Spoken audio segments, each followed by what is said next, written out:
ஆட்கொள்கின்றார். இப்பொழுது அந்த படலம் படிக்கப்படுகின்றது.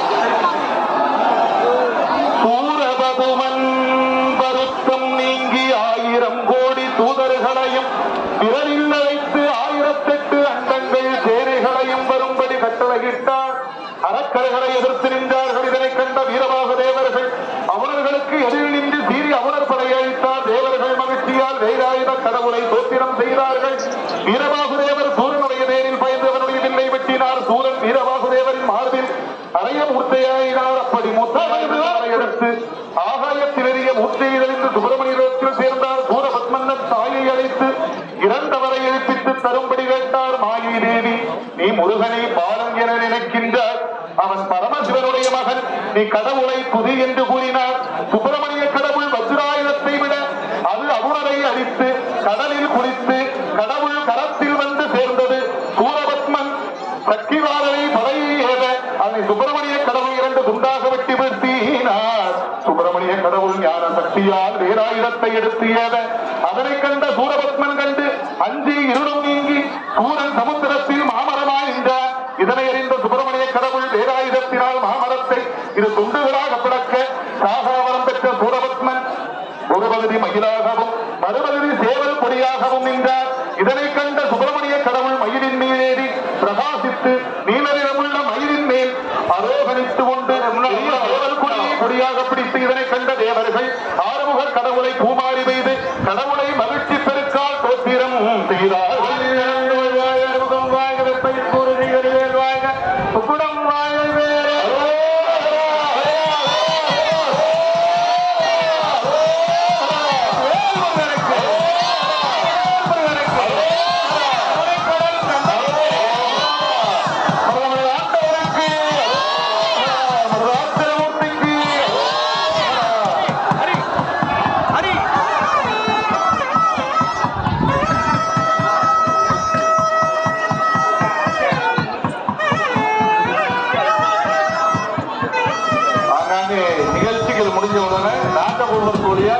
தயவு செய்து அவரவர்கள் பொதுமக்கள் கீழே இறங்குமாறு கேட்டுக்கொள்ளப்படுகிறது.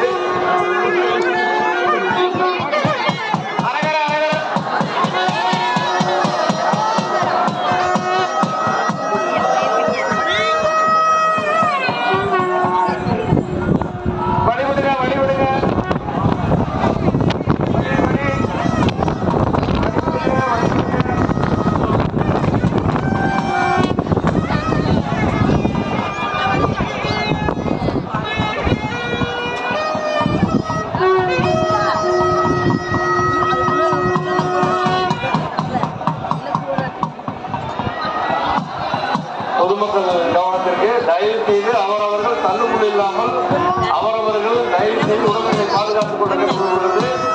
ரொம்ப ஆர்வத்தில் தயவு செய்து பார்க்கணும்னு சொல்லிட்டு எல்லாம் இறைவனை உள்ளத்தில் எல்லாமே இறைவன் தான் இருக்கா.